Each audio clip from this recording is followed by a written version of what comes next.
Саламатсыңарбы достор. Силер менен кайрадан эфир аркылуу көрүшүп жатканыма абдан кубанычтамын. Бүгүн биз силер менен 5-класстын кыргыз тили сабагынан этиштин чактары деген тема менен таанышабыз. Балдар, эрте менен эрте туруп, күн жарык нурун чачып турса, ата-энебиздин кашында болсок, ден соолугубуз таза болсо, мындан артык бакыт барбы? Мен мындан өткөн бакыт жок деп эсептеймин. Ошондуктан келгиле баарыбыз бири-бирибизге, жакындарыбызга кутман күн деп жагымдуу маанай тартуулайлы. Сабагыбызды көңүлдүү өтүүсүн үчүн баарыңарга жакшынакай маанай каалаймын. Анда эмесе кеттик. Биз силер менен өткөн сабакта этиш сөз түркүмдөрү жөнүндө сөз кылганбыз. Бул экранда атайын силерди адаштыруу үчүн туура эмес аныктама жана туура эмес мисалдар берилген. Эгерде силер этишти жакшы окуп, жакшы өздөштүргөн болсоңор, анда силер бул жердин каталарын бат эле таба аласыңар.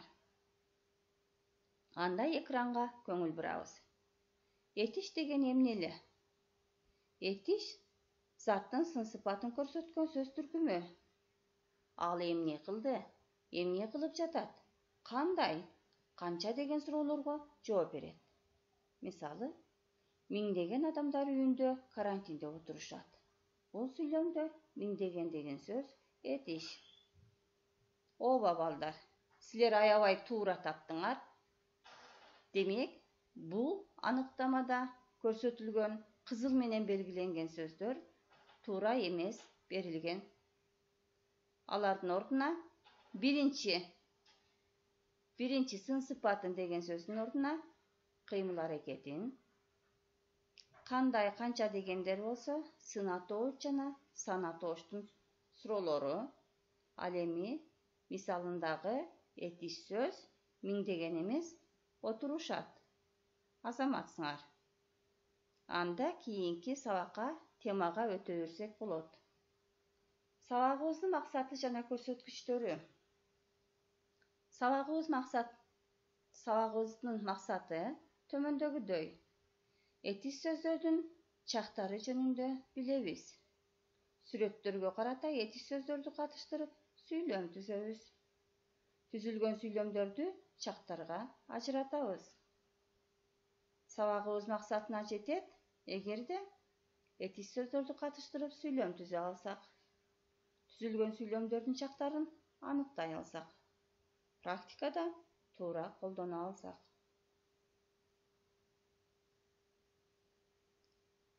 Экранда силерге атайын 5 карточка даярдадым. Мына ушул карточкадагы сүрөттөргө көңүл буруп, бактылуу көз ирмемдерди эстеп, сүрөткө карата сүйлөм түзөбүз. Ооба, азаматсыңар. Мен силердин туура, мыкты сүйлөм түзгөнүңөргө ишенемин. Ал эми силер менен бирдикте менин вариантыма көңүл бурсак. Биринчи карточка. Асема жана Эмил кол кармашып чуркап жатышат. Асема жана Эмил кол кармашып эмне кылып жатышат? Чуркап жатышат. Бул жерде чуркап жатышат деген этиш сөз учурдагы кыймыл аракетти билдирди. Экинчи карточка. Күзүндө жеген дарбыздын даамы таңдайда калган. Күзүндө жеген дарбыздын даамы таңдайда эмне болгон? Калган. Бул жерде өтүп кеткен кыймыл аракетти билдирип жатат. Элина аябай шаңдуу күлүп жатат. Элина аябай шаңдуу эмне кылып жатат? Күлүп жатат. Учурдагы кыймыл аракетти билдирди. Ал эми 4-чү карточкабызда жаратылыш койнунан карагат терип жедик. Жаратылыш койнунан карагат эмне кылдык? Терип жедик. Болуп өткөн кыймыл аракетти билдирди. Акыркы 5-чи карточкабызга келсек, келерки жумада атам менен футбол ойноого барабыз. Келерки жумада атам менен футбол ойноого эмне кылабыз? барабыз.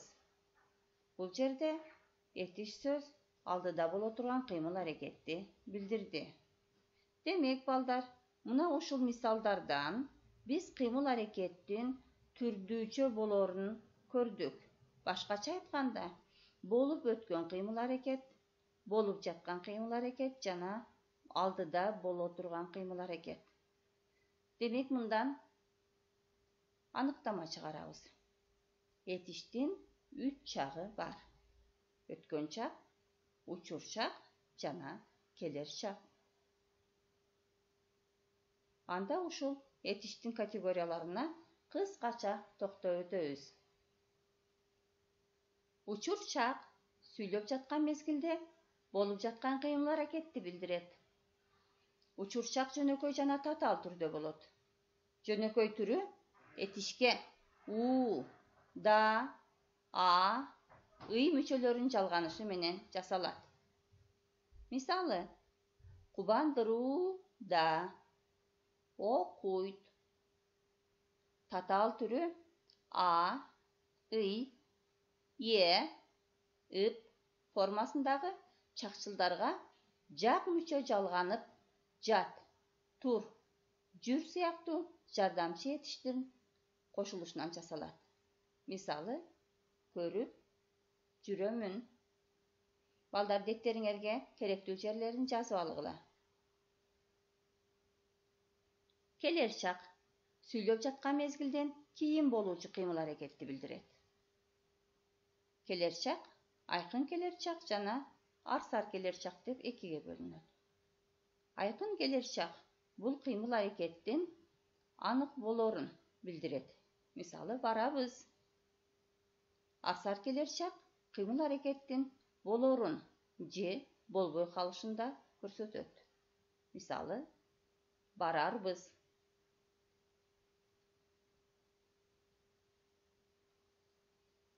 Өткөн чак сүйлөп жаткан мезгилден мурун болгон кыймыл аракетти билдирет. Өткөн чак айкын, капыскы, жалпы, адат өткөн чак болуп бөлүнөт. Эстеп калууга аракет кылгыла балдар жана керектүү жерлерин деттерибизге жазып алабыз.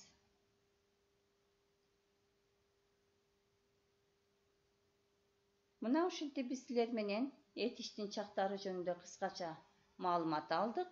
Ал эми ар бир этиштин чагына, учур чак, өткөн чак жана келер чактарга кийинки сабактарда өз-өзүнчө токтолобуз.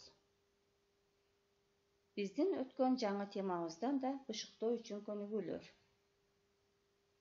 1, 2, 3 секиребиз, түз.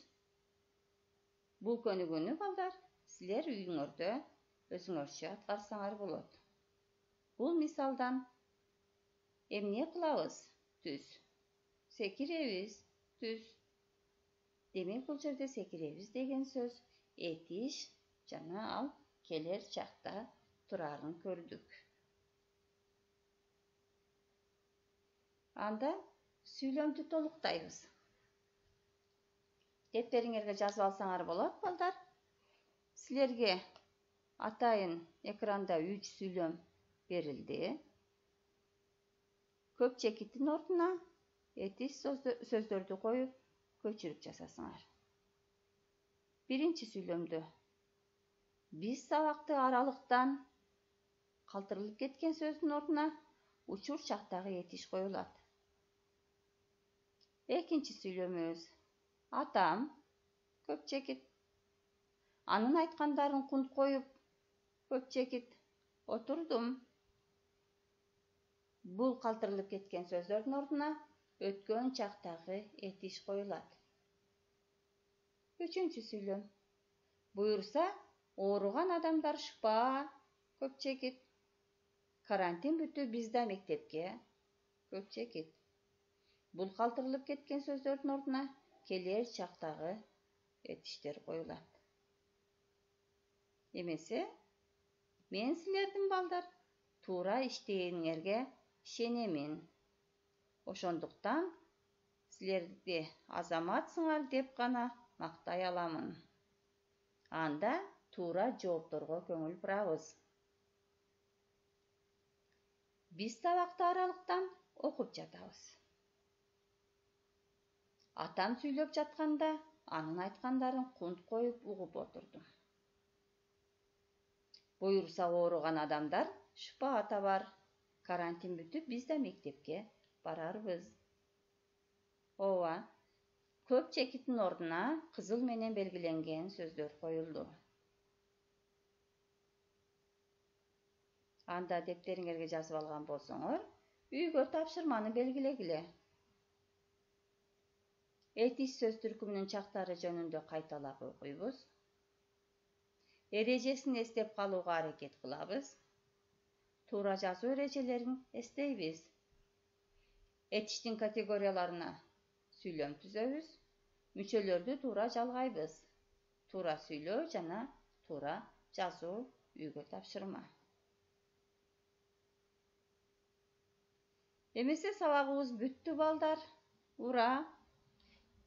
Кийинки сабакка чейин саламатта болгула. Өзүңөрдүн ден соолугуңарга кам көргүлө. Колубузду бат-баттан самындап жууганды унутпайлы. Үйдө болгула.